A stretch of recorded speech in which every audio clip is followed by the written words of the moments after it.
Assalamualaikum warahmatullahi wabarakatuh. Saya Muhammad Nur Hidayah dengan nomor induk mahasiswa 207001222038 UIN Alauddin Makassar. Di sini saya akan menyelesaikan tugas mid semester mata kuliah psikologi perkembangan di bawah bimbingan dosen pengampu Dr. Hajah Musdalifah MPDI. Baik, langsung saja saya akan memaparkan apa saja yang saya pahami mengenai materi psikologi perkembangan mulai dari kelompok 1 sampai dengan kelompok 6. Adapun materi yang pertama itu konsep dasar psikologi. Secara bahasa, psikologi berasal dari bahasa Yunani kuno, yaitu psyche artinya jiwa dan logos itu artinya ilmu. Secara istilah, psikologi adalah ilmu yang mempelajari jiwa atau mental seseorang. Psikologi itu tidak mempelajari jiwa atau mental secara langsung karena psikologi bersifat abstrak. Akan tetapi, psikologi membatasi pada manifestasi dan ekspresi dari jiwa atau mental, yakni berupa tingkah laku dan proses atau kegiatan seseorang. Sehingga psikologi dapat didefinisikan sebagai ilmu pengetahuan yang mempelajari tingkah laku dan proses mental seseorang. Secara keseluruhan dapat disimpulkan bahwa psikologi sebagai studi ilmiah mengenai proses perilaku dan proses-proses mental. Ada ciri psikologi yang pertama ialah ilmiah psikologi. Psikologi adalah salah satu bidang ilmu pengetahuan dan ilmu terapan yang mempelajari tentang perilaku, fungsi mental, dan proses mental manusia melalui prosedur ilmiah. Dan yang kedua, objek psikologi.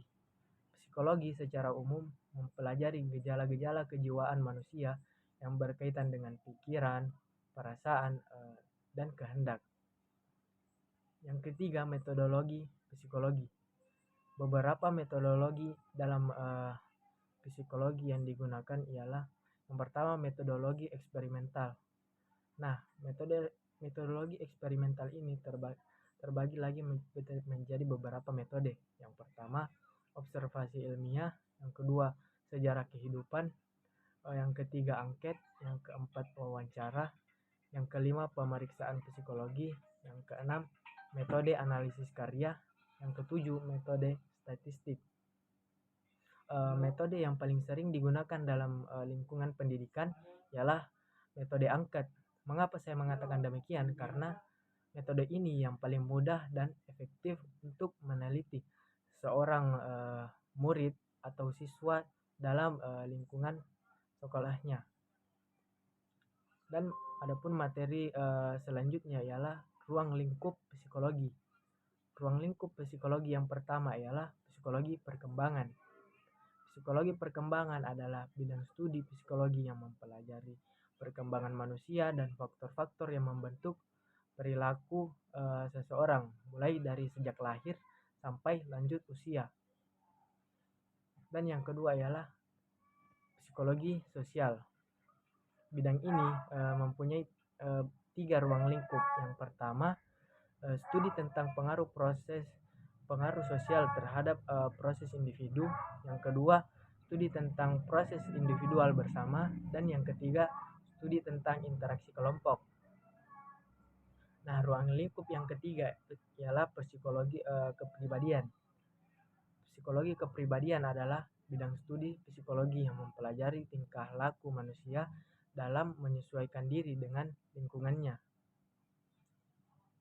Ruang lingkup yang keempat ialah psikologi kognitif. Psikologi kognitif adalah bidang studi psikologi yang mempelajari kemampuan kognisi seperti persepsi, proses belajar, kemampuan seseorang, atensi, kemampuan berbahasa, dan emosi seseorang. Dan yang terakhir ialah wilayah-wilayah terapan psikologi. Nah, wilayah terapan psikologi adalah wilayah-wilayah di mana kajian psikologi dapat diterapkan. Wilayah-wilayah terapan psikologi yang pertama ialah psikologi pendidikan. Yang kedua, psikologi sekolah. Yang ketiga, psikologi industri.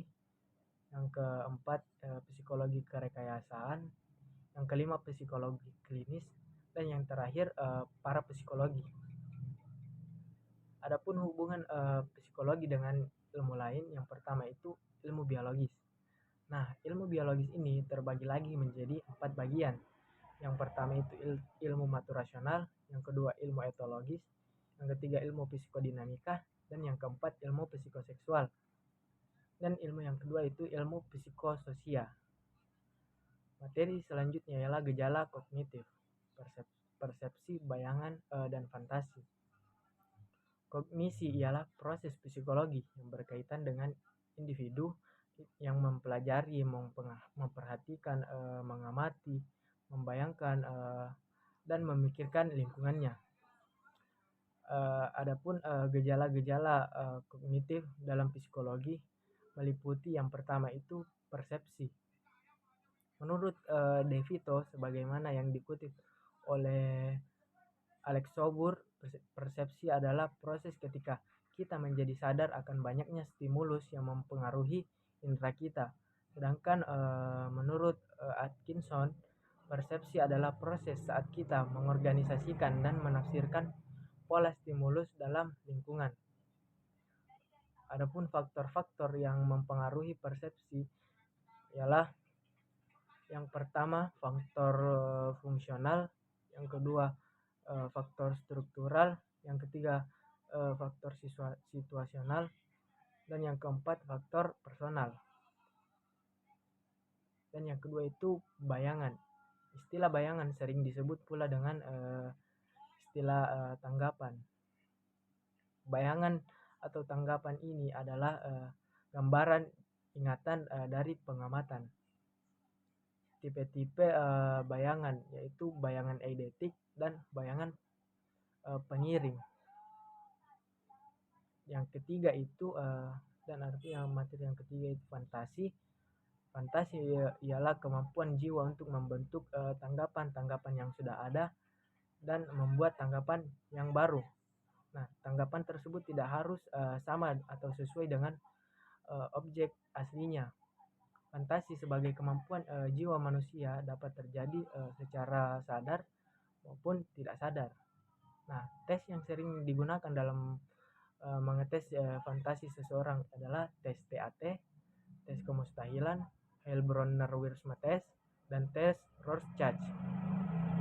Nah, materi selanjutnya ialah gejala kognitif, ingatan, berpikir, dan intelijensi. Yang pertama, ingatan. Profesor Konstam mengartikan ingatan sebagai setiap ungkapan dalam mana kaitan psikis dimanifestasikan dalam dimensi waktu. Sedangkan Western mengungkapkan ingatan sebagai tuntutan atau kaitan masa lampau dari pengalaman seseorang. Sifat-sifat ingatan. Yang pertama itu ingatan yang cepat dan mudah, yang kedua ingatan yang luas, yang ketiga ingatan yang teguh, yang keempat ingatan yang setia, dan yang kelima ingatan mengabdi atau patuh. Gangguan-gangguan yang biasanya terjadi dalam ingatan, yang pertama itu lupa, yang kedua amnesia, yang ketiga deja vu, yang keempat jamais vu, depersonali, dan derealis. Yang kedua berpikir. Berpikir ialah gejala jiwa yang dapat menetapkan hubungan-hubungan antara pengetahuan kita. Berpikir adalah suatu proses dialektis. Artinya selama kita berpikir, pikiran kita mengadakan tanya jawab dengan pikiran kita sendiri untuk dapat melakukan apa hubungan-hubungan antara pengetahuan kita itu. Nah, secara umum proses berpikir akan menimbulkan kegiatan-kegiatan jiwa berupa bentuk pengertian, membentuk pendapat, maupun membentuk sebuah kesimpulan. Dan yang ketiga itu intelijensi. Intelijensi ialah kesanggupan rohani untuk menyesuaikan diri kepada situasi yang baru dengan menggunakan berpikir menurut tujuannya. Seseorang dapat dikatakan berbuat intelijen kalau dalam situasi tertentu ia dapat berbuat dengan cara-cara yang tepat. Teori tentang intelijensi ialah yang pertama teori unifaktor, yang kedua teori two faktor, yang ketiga teori multifaktor, yang keempat teori primary mental ability, dan yang kelima teori sampling. Adapun faktor-faktor yang mempengaruhi intelijensi ialah pembawaan, pembentukan, minat dan pembawaan khas, serta kebebasan. Nah, materi selanjutnya ialah gejala konasi dan gejala afeksi. Apa sih itu gejala konasi? Gejala konasi secara bahasa, konasi dapat disamakan dengan kehendak atau hasrat. Secara istilah, kekuatan yang sadar akan hidup dan menciptakan sesuatu yang berdasarkan perasaan dan pikiran. Eh, Konasi terbagi menjadi dua, yaitu konasi atau hasrat yang berpusat pada kejasmanian, dan yang kedua konasi atau hasrat yang berpusat pada psikologi atau perbuatan kemauan. Nah, selanjutnya gejala afeksi. Gejala afeksi adalah sebuah perasaan. Setiap orang memiliki cerminan hati yang terpancar dari perasaan yang biasanya jadi labil atau dan bisa jadi tidak labil. Nah, adapun pembagian dari gejala-gejala afeksi yang pertama itu emosi. Emosi adalah suatu keadaan yang perasaan yang hebat dan meluap-luap untuk menggerakkan seseorang bertindak lebih jauh dan yang tidak diinginkannya. Dan yang kedua itu perasaan. Perasaan adalah suatu fungsi jiwa untuk dapat mempertimbangkan dan mengukur sesuatu menurut rasa senang dan tidak senang. Nah, materi selanjutnya itu konsep dasar psikologi perkembangan. Psikologi berasal dari bahasa Yunani kuno, yaitu psyche yang artinya jiwa, dan logos berarti ilmu pengetahuan. Jadi secara etimologi, psikologi ialah ilmu yang mempelajari tentang jiwa, baik mengenai gejala, proses maupun latar belakang. Adapun ruang lingkup psikologi perkembangan yang berdasarkan objek yang diteliti terbagi menjadi dua. Yang pertama itu psikologi khusus dan psikologi umum. Nah, psikologi umum yaitu ilmu jiwa yang mempelajari gejala-gejala kejiwaan manusia dewasa yang normal dan beradab. Sedangkan psikologi khusus yaitu ilmu yang mempelajari sifat-sifat khusus dari gejala-gejala kejiwaan seseorang atau manusia. Prinsip-prinsip psikologi perkembangan. Yang pertama, tipe-tipe perubahan. Yang kedua, pola pertumbuhan fisik. Yang ketiga, karakteristik perkembangan. Yang keempat, perbedaan individu. Yang kelima, pola perkembangan yang bersifat periodik. Dan yang keenam, perkembangan dalam periode. Itulah tadi pemaparan dari saya seputar apa yang saya pahami mulai materi kelompok 1 sampai kelompok 6. Kurang dan lebihnya mohon dimaafkan, kekurangan itu datangnya dari saya dan kesempurnaan itu hanya milik Allah Subhanahu wa taala. Saya Muhammad Nur Hidayat pamir undur diri, sekian dari saya. Wassalamualaikum warahmatullahi wabarakatuh.